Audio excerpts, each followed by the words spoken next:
અને સત્ય અહિંસાના માર્ગની વાતો કરીએ છીએ અને આ જે લોકોનું દમન છે, સરકારનું દમન છે, આ જરાય યોગ્ય નથી. જો મને તો એવું લાગે છે કે અમે તો કોઈ નેતા લીડર નથી, પણ આટલી વ્યક્તિઓ સાથે હોવા છતાં કોઈ પણ કારણ વગર જો આટલું દમન અમારી સાથે કરતા હોય, આટલી મારામારી કરતા હોય, તો હું તો એ વિચારું છું કે સામાન્ય જનતા અને સામાન્ય ગરીબ પરિવારના વ્યક્તિઓ જ્યારે હાથમાં આવી જાય છે ત્યારે આ લોકો એમની હાલત કેવી કરતા હશે. અને જ્યારે કોઈ રાજકારણી આવી જાય, MLA ધારાસભ્ય આવી જાય, કોઈ બિઝનેસમેન VIP આવી જાય, ત્યારે તમે કેવું આવું દમન કરો છો? મારે એ જ કહેવાનું છે. એટલે પોલીસ પ્રશાસનને 2 હાથ જોડીને નમન કરું છું અને એ જ કહેવા માંગુ છું કે તમારી જેટલી કાયદા અને કલમો હોય એ નિર્ણય તમારે મારવાનો અધિકાર તમને નથી. તમને અધિકાર છે અમે જેવો ગુનો કર્યો એવો અમને કલમ લગાડો.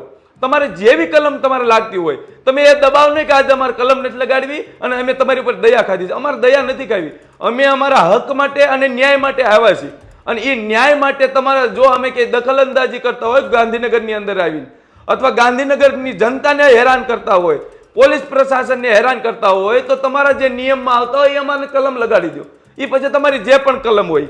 પણ જો અમને ગમે એટલો ધમકાવશો કે ગમે એટલા પરેશાન કરશો, પણ અમારો ન્યાય અથવા હક લીધા વગર અમે ગાંધીનગર નથી છોડવાના. એ ફાઇનલ છે. મિત્રો, આવા જ વિડીયો અને શોર્ટ્સ જોવા માટે આજે જ અમારી ન્યૂઝ રૂમ YouTube ચેનલને સબસ્ક્રાઇબ કરો.